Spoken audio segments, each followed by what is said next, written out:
Let go of it. It smells like a dead animal." Jessica screamed, her manicured nails digging into the fabric of the old, tattered patchwork quilt. She yanked it violently towards the open chrome trash compactor, her face twisted in a mask of pure disgust. "I am decluttering this house before the estate agents arrive, and I am not having this filthy rag ruining the staging photos." On the other end of the quilt, holding on for dear life, was Lisa, the young black housekeeper, who had been caring for the household for 5 years. Lisa wasn't strong, but adrenaline was coursing through her veins. She gripped the faded patches of blue and yellow fabric, her knuckles turning white. "Please, Mrs. Jessica," Lisa pleaded, her voice trembling. "You can't throw this away. It's Mrs. Ellinger's favorite. She made this by hand 50 years ago. It's all she has left." In the corner of the kitchen, sitting in her motorized wheelchair, was Grandma Eleanor. At 85, her body was frail, but her eyes were wide with terror. She watched the tug-of-war over her most prized possession, tears streaming down her withered cheeks. "No, please," Eleanor rasped, her voice weak. "Not the quilt. Jessica, please." "My memories." Jessica ignored her mother-in-law completely, giving the quilt another vicious yank that caused a sickening rip sound. "Your memories stink of mothballs." Jessica yelled back at the old woman. "Look at this place. It's a museum of junk. When Mark gets home, we are finalizing the nursing home paperwork. You don't need quilts where you're going. They have heated blankets. Before we see what secret was hidden inside that old fabric, welcome to her secrets, her stories. If you believe that we should cherish our elders and their memories, please like this video right now, subscribe to our channel, and comment 'Respect the Past' below. Your support helps us fight against cruelty like this." The struggle in the kitchen intensified. Jessica, fueled by the stress of wanting to sell the mansion quickly to pay off her own gambling debts, a secret she kept from her husband Mark, was losing her patience. She let go of the quilt with one hand and slapped Lisa across the face. The sound echoed through the high-ceilinged kitchen like a gunshot. Lisa gasped, stumbling back, clutching her cheek, but she did not let go of the quilt. "I said let go," Jessica shrieked. "You are just the maid. You don't make decisions here." "I do. I am the lady of this house." Lisa looked at Jessica, her eyes watering from the pain, but her resolve hardening. She looked at Eleanor, sobbing in the corner. Lisa knew that this wasn't just about a blanket. This was about erasing Eleanor's existence. "You are not the lady of this house yet," Lisa said quietly, her voice shaking but defiant. "Mr. Mark isn't home. And until he tells me to throw this out, I am keeping it safe for Mrs. Eleanor." Jessica's eyes bulged. "The insolence! You're fired!" She screamed, pointing a shaking finger at the back door. "Get out! Leave the quilt and get out of my house right now. I will call the police and say you assaulted me." Lisa hesitated. She needed this job. She had rent to pay. But looking at the shredded piece of fabric in her hands and the devastated old woman in the corner, she knew she couldn't leave the quilt behind. "Fine," Lisa said, pulling the quilt entirely out of Jessica's grip as the other woman caught her breath. "I'm leaving. But I'm taking this trash with me so you don't have to touch it." Jessica laughed, a cruel, victorious cackle. "Good. Take the garbage. Take the old hag too for all I care. Just get out." Lisa rushed over to Eleanor, tucking the torn quilt around the old woman's knees. "I'm sorry, Mrs. Eleanor," she whispered. "I'll take it home and mend it. I promise I'll bring it back when things are better." Eleanor gripped Lisa's hand, her grip surprisingly strong. "Check." "The blue patch," Eleanor whispered, her eyes locking onto Lisa's. "The blue patch. Protect it." Lisa didn't understand, but she nodded. She grabbed her purse and ran out the back door, the sound of Jessica's insults following her down the driveway. Lisa walked 3 miles to the bus stop, clutching the bulky, smelly quilt to her chest.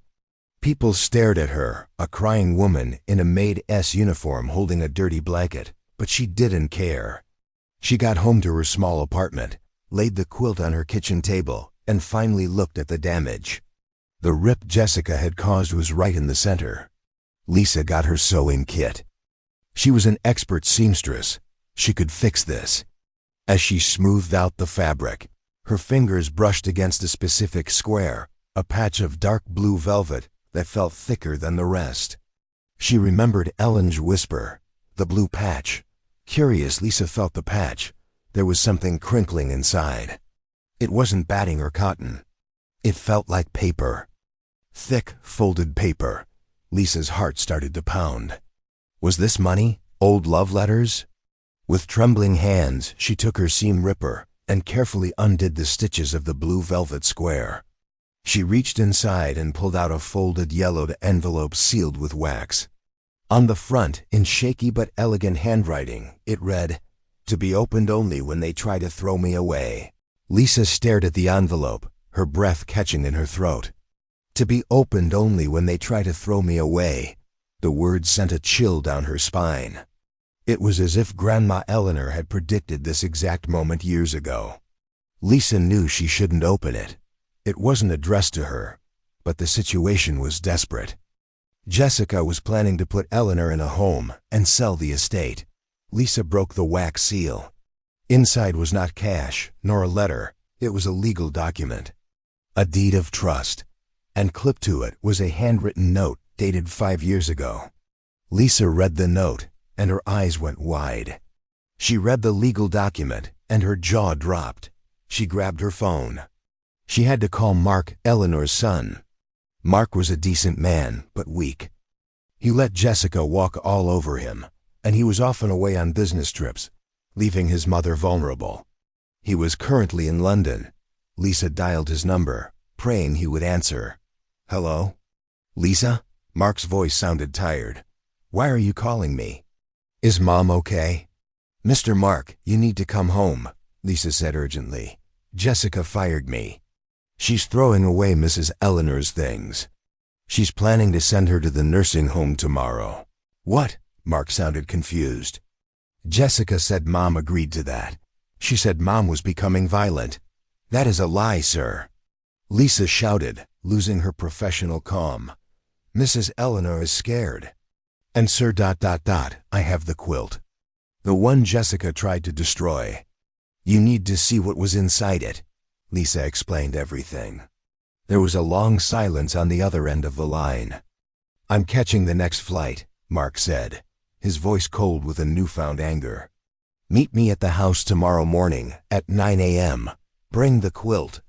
The next morning, the atmosphere at the mansion was tense. Jessica was happily directing movers who were carrying boxes of junk out to a skip. She looked up and saw Lisa walking up the driveway, holding the mended quilt. Jessica's face twisted into a snarl. She marched down the steps. "I told you to never come back." She shrieked, "I'm calling the cops. You are trespassing." Lisa didn't stop. She walked right past Jessica, her head held high. "I'm here to return the property I stole," Lisa said calmly. "And to see Mr. Mark." "Mark isn't here," Jessica laughed. "He's in London. And even if he was here, he wouldn't listen to a fired maid." "Is that so?" A voice came from the open front door. Jessica spun around. Mark was standing there, still in his travel clothes, looking exhausted and furious. He had taken a red-eye flight and arrived via taxi to the back entrance while Jessica was distracted. "Mark!" Jessica's face transformed instantly into a fake, sweet smile. "Honey, you're back early. I was just cleaning up for you. This crazy maid stole Mom's dirty blanket and came back to harass us." Mark walked down the steps, ignoring his wife's attempt to kiss him. He walked straight to Lisa and gently touched the quilt. "Thank you, Lisa," he said softly.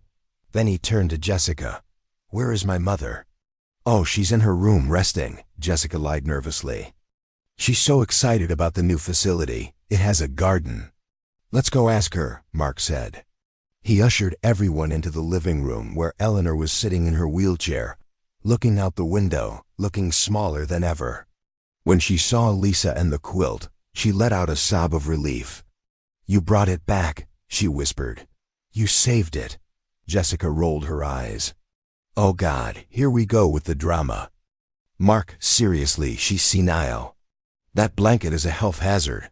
Actually, Lisa spoke up, placing the quilt on Eleanor's lap. It's a legal document. Jessica froze. What? Lisa reached into the newly sewn pocket and pulled out the papers. Mrs. Eleanor, Lisa said, would you like to do the honors? Eleanor took the papers. Her hands stopped shaking. She looked at Jessica with a clarity that terrified the younger woman. You thought I was a foolish old woman, Eleanor said, her voice gaining strength. You thought because I can't walk, I can't think. But I knew you, Jessica. I knew you the day Mark brought you home. Eleanor unfolded the document. This, she held it up, is the original deed to this house. And this, she held up the second paper, is an irrevocable trust I set up 5 years ago, right after my husband died. Mark looked at the papers. Mom, what does this mean? It means, Eleanor said, looking directly at Jessica, that this house does not belong to you, Mark, and it certainly doesn't belong to her. Jessica went pale. What? But Mark inherited it. No, Eleanor corrected. Mark is the beneficiary of the trust, but only upon my death. Until then, I remain the sole owner and trustee. And there is a clause. She pointed to a highlighted paragraph. Clause 4. If at any point the beneficiary or their spouse attempts to remove Eleanor Sterling from the residence against her will or attempts to sell the property without her written consent, the beneficiary forfeits all rights to the estate. The room went deadly silent. Jessica looked like she was going to be sick. That's not legal.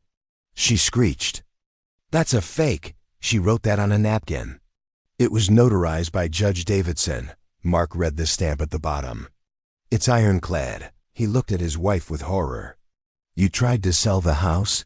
You told me you were just updating it. I needed the money, Mark. Jessica broke down, sobbing hysterically. I have debts. Dangerous people are looking for me. I thought if we sold it, we could move somewhere smaller and Mom would be happier in a home with professionals. You lied to me, Mark said, his voice trembling. You abused my mother. You fired the only person who actually cared for her. He took off his wedding ring. Get out. Jessica stopped crying instantly. The mask fell off completely. You can't kick me out. She yelled. I'm your wife. I have rights. Half of this is mine.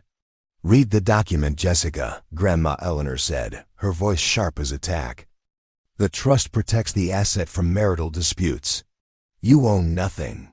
And since you tried to destroy the deed, which, by the way, is a felony, I suggest you leave before I ask Lisa to call the police. And this time, they won't be arresting the maid. Jessica looked around the room. She saw Mark's disgust, Lisa's quiet strength, and Eleanor's triumphant power. She realized she had played the game of her life and lost everything because of a dirty quilt. She grabbed her purse and ran out of the house, screaming obscenities, not even stopping to pack her bags. We later learned that Jessica's gambling debts caught up with her. She ended up working 3 jobs to pay them off, living in a small studio apartment, ironically, without any blankets to keep her warm at night because she couldn't afford heating. Back in the mansion, the atmosphere changed instantly. It was lighter, brighter. Mark knelt before his mother. Mom, I am so sorry. I was blind. I let her separate us. Eleanor stroked his hair. You were in love, Mark. Love makes us do stupid things. But you are home now. Then, Mark turned to Lisa. Lisa, I don't know how to thank you. You saved my mother's life, and you saved our home. I was just doing my job, sir, Lisa said humbly. No, Eleanor interrupted. You were doing much more than that. Eleanor beckoned Lisa closer. Mark, Clause 5 of the trust. Read it. Mark flipped the page. Clause 5, he read aloud. In the event that the primary beneficiary, Mark, is incapacitated or unavailable, or simply as a reward for faithful service, the trustee, Eleanor, reserves the right to grant a life estate cottage and a stipend to ... Mark paused, smiling. To Ms. Lisa Jenkins, Lisa gasped. What? There's a guest cottage on the edge of the estate, Eleanor explained. It's been empty for years. It needs some work, but it's yours, rent-free, for life. And I'm doubling your salary. I need you here, Lisa. Not as a maid, but as my companion. I need someone to help me make more quilts. Lisa burst into tears. She had been worrying about her own rent, about her future. Now she had a home. Mrs. Eleanor. Thank you. Thank you for checking the blue patch. Eleanor winked. 6 months later, the mansion was full of life again. Lisa had moved into the cottage, which Mark had renovated for her. She and Eleanor spent their afternoons in the sunroom, sewing. They made a new quilt together, a beautiful one with patches of bright red and gold. And right in the center, they sewed a small piece of that old, tattered, smelly fabric that Jessica had tried to throw away. It was a reminder. A reminder that what looks like trash to the arrogant is often treasure to the wise. And a reminder that the strongest protection often comes in the softest packages. If this story warmed your heart, please share it with your friends. Never let anyone tell you that your memories are clutter, and never underestimate the person who cleans your house. They might be the only one who knows where the treasure is buried. Thank you for watching Her Secrets, Her Stories.